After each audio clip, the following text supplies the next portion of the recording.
Welcome back, I'm Ryan from Bluey Gaming, and this is my thoughts on the Division beta. Now you might hear something a little weird with me, and that's because I'm kind of sick right now, but I'm going to power through this. So let's start talking about the game. There's one thing that I want to bring up quickly before we get into talking about the actual game itself, and that's that the game is now located in a completely different section of New York than when it was previously shown, that being the 2013 E3 demo and some of the teaser trailers that were shown earlier, like the Silent Night trailer and the Backpack teaser trailer. In those videos, those were located in a Brooklyn setting. Now, if you don't know New York, then I'm going to throw up a map of New York right now. Just take a look at that real quick. It doesn't really matter if you know the names of the places, because this map right here shows you Manhattan and Brooklyn, and all those trailers and most of the stuff that we saw beforehand was all located in Brooklyn.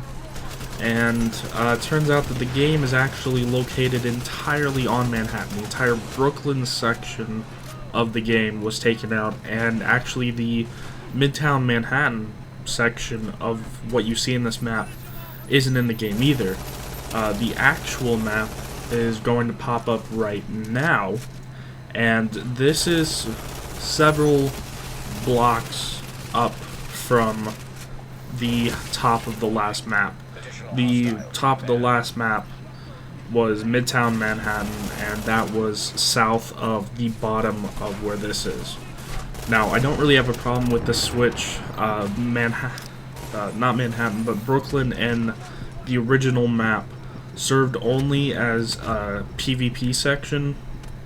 It was just a giant dark zone that had some raid type places inside of it, but now you can see the full map, and the red section on this map that you're seeing right here is the dark zone, instead of the 3 different dark zones that we had in the original map. Now, the only problem that I have with this new map is that I would have liked to be able to go to Central Park, because we're so close to it. I just think that that would be a really cool section of the game, but I get why they're not allowing that. And the reason that they gave behind the move was because the story took place on Manhattan Island, like the entirety of the story, and so having Brooklyn and some of the surrounding areas be playable wouldn't make sense, because the bio attack only took place on the island of Manhattan, and so that's the explanation that they gave, and for me that's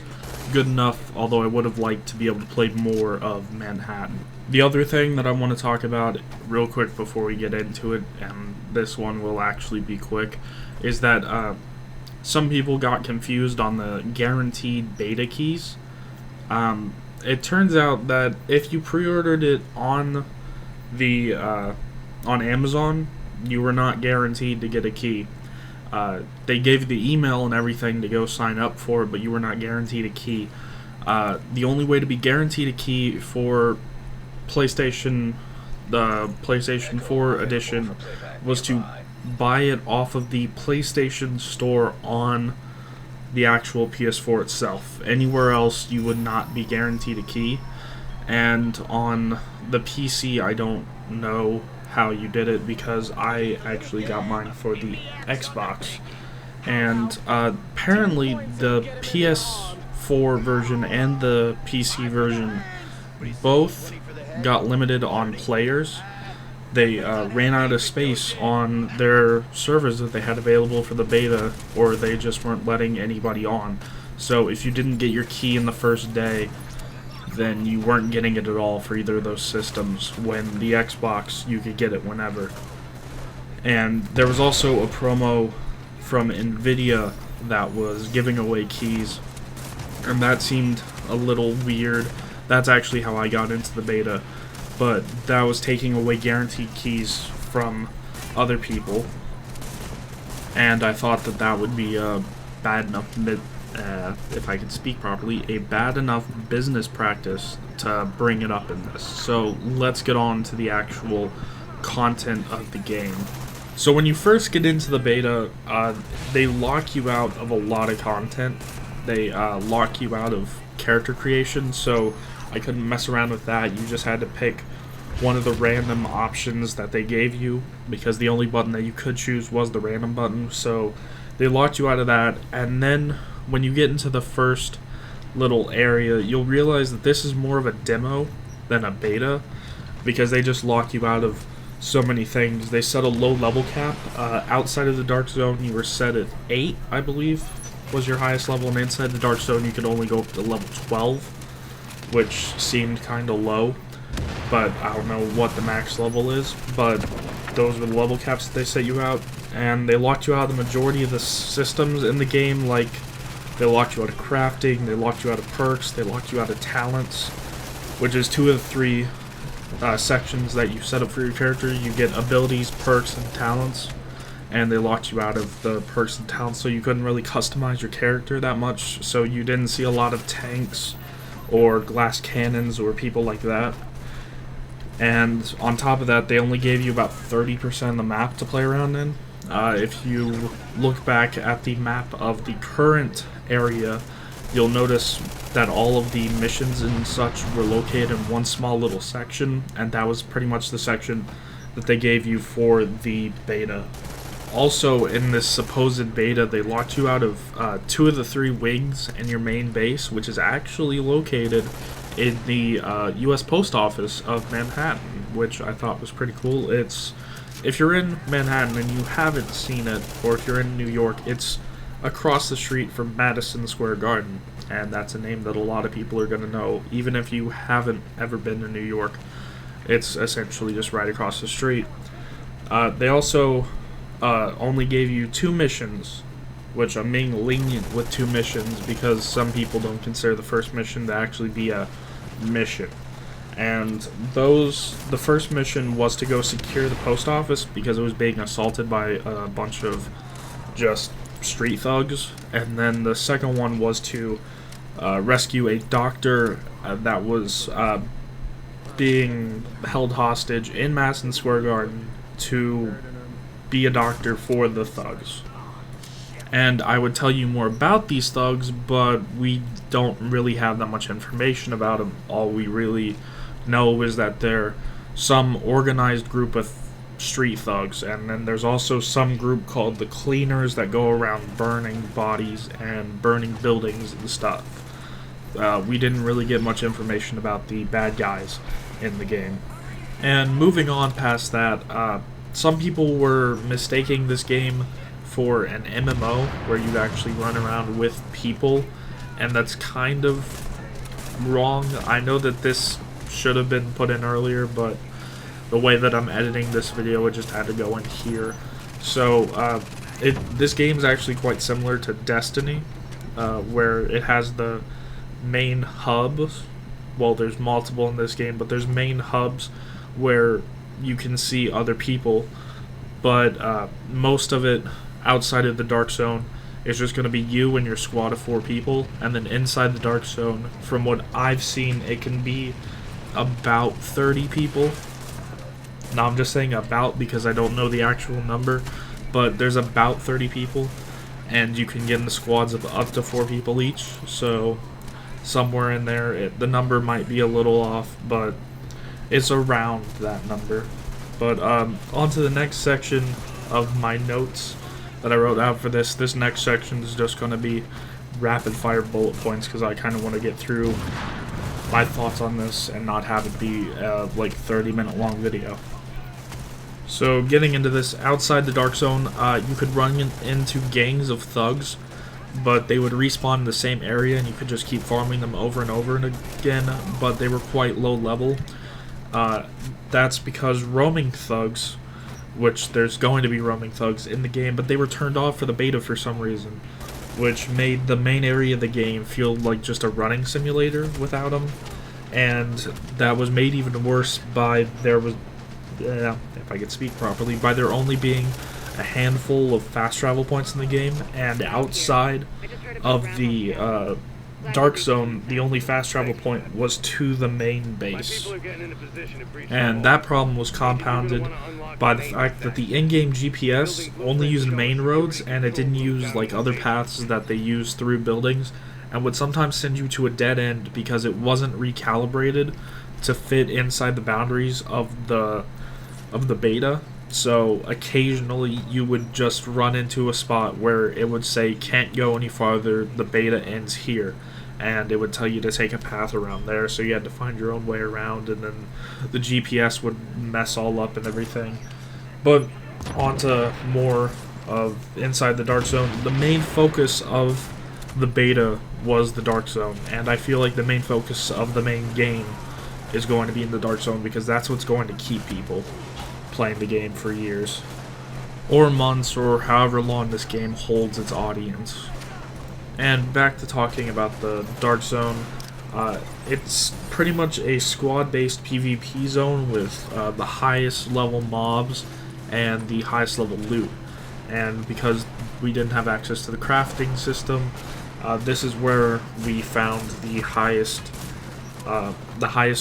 ranked weapons, and the only legendary guns that you could get were from a vendor inside the Dark Zone. And when I say that it's a PvP based zone, that part's a little tricky because if you shoot a non-hostile player, you'll be marked as rogue, and that's similar to the wanted system in the Red Dead games, or the Red Dead Redemption multiplayer, because most people forget about Red Dead Revolver. But anyway, other people that you just run into on the street in the Dark Zone won't be marked as hostile. But if they're killing other players, then they'll be marked as rogue, and those are the people that you are allowed to shoot. And this can create some interesting dynamics in the game when you just run across random people in the street, and you have to weigh the risks of if you want to shoot them or not, or if you're just going to run past them. And you might be asking to yourself, what's the point of going rogue if it's just going to cause other people to shoot at you? And that's because if you survive as a rogue long enough, then you'll be given a pretty sizable amount of Dark Zone credits. And Dark Zone credits can only be used inside the Dark Zone, like the name says, and normal credits are used outside. But because the best items are found inside the Dark Zone, if you were essentially just an asshole and just ran around as a rogue all the time and you got a lot of Dark Zone credits from that, then you would be able to buy the higher loot than the people that ran around just killing mobs, because the mobs don't drop as much Dark Zone credits as you being an asshole. And to top it off, if you're being an asshole getting all these Dark Zone credits, you can just go to the vendor and buy your guns and use them right away, where if you kill NPCs and pick up dropped weapons from them, then you have to get the loot out of the Dark Zone using an evacuation system, where you go to these special evacuation sites, call in a helicopter, wait a minute and a half, then the helicopter will come, drop a rope, and only 4 people can put their loot on the rope. And then you have to go all the way outside the Dark Zone to your main base, get out your stash, and then you can use it. So it's a longer process to use it if you just want to kill mobs. And you can only carry 6 of these contaminated items, as they're called, at a time before you have to go evac them in a chopper.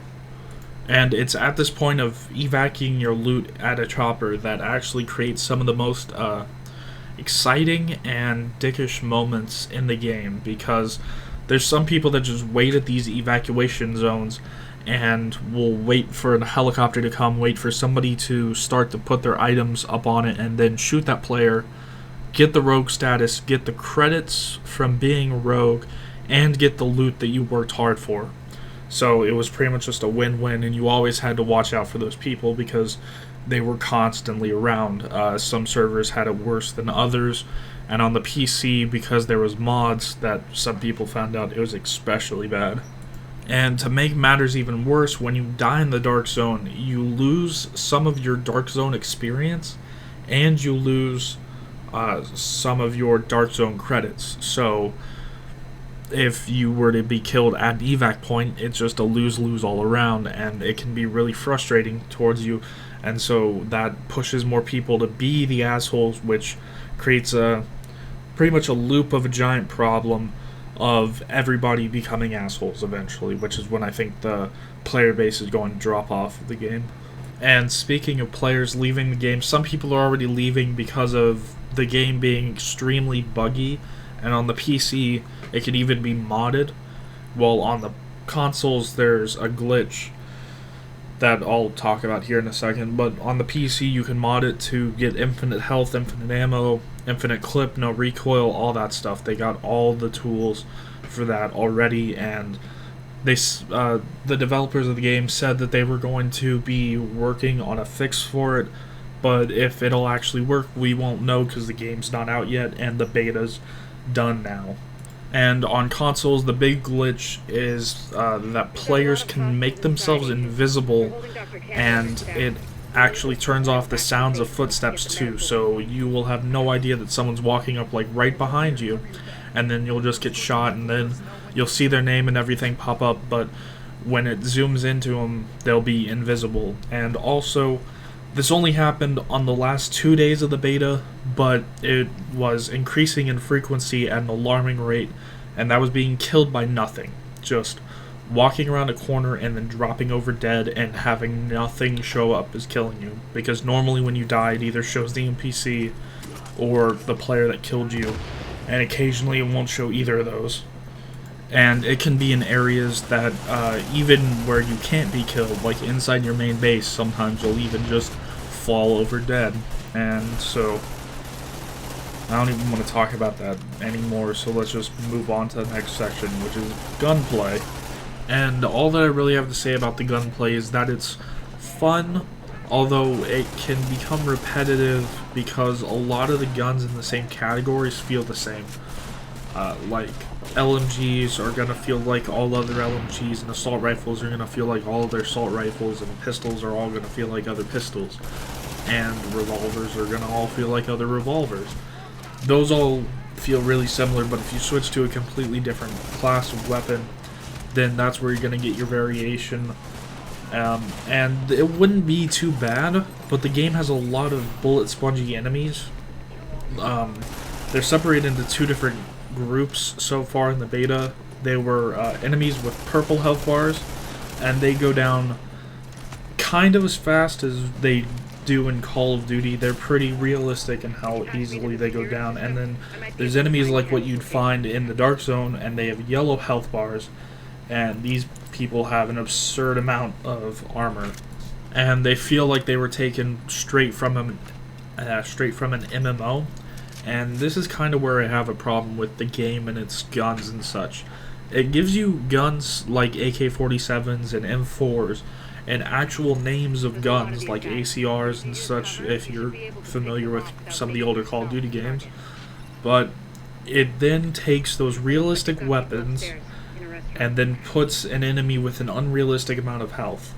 And it creates this weird feeling in the game where enemies feel like they should go down a lot quicker than they do, because you have a certain expectation of a gun like an AK-47 or an M4, because if you shoot somebody with one of those guns in another game, they're going to go down relatively quickly, and in this game they're going to take quite a bit longer, and they may soak up an entire clip or so. And this brings me to a problem that a lot of players are just going to brush off on the game, and that's having Tom Clancy's name attached to it. See, like I said, a lot of people are just going to brush it off. Now, when I think of Tom Clancy games, I think of games that are at least mostly realistic. I'm talking about the Ghost Recon games, the Rainbow Six games, which are the most realistic, and the Splinter Cell games, which are about the least realistic, but the guns in all those games are realistic. It will only take one or two shots to take somebody down in most cases in those games, and The Division is just kind of the outlier for that. There was also Tom Clancy's End War, but that was an RTS, so that doesn't really count. But having Tom Clancy's name attached to it, I went into it with an expectation of it being semi-realistic, and because of the guns and the spongy enemies, that kind of fell short. Although one thing that I do like that transfers over from other Tom Clancy games is that the weapons can be modded, although these mods are more generic than, say, things on Call of Duty, because there's only a single barrel attachment, a single underbarrel attachment, a scope, and some sort of different magazine. You can have quick eject magazines, extended magazines, different ammo type magazines, and then a paint job, and that's actually the extent of how you can mod all your weapons. And sometimes you want some more mods, and then other times guns just don't have some of the mod slots, so you can't put all of them on it. But overall, these mods actually kind of save the gunplay, because the guns can feel drastically different if you put different mods on it, and so because of that, it lessens how the guns feel really similar.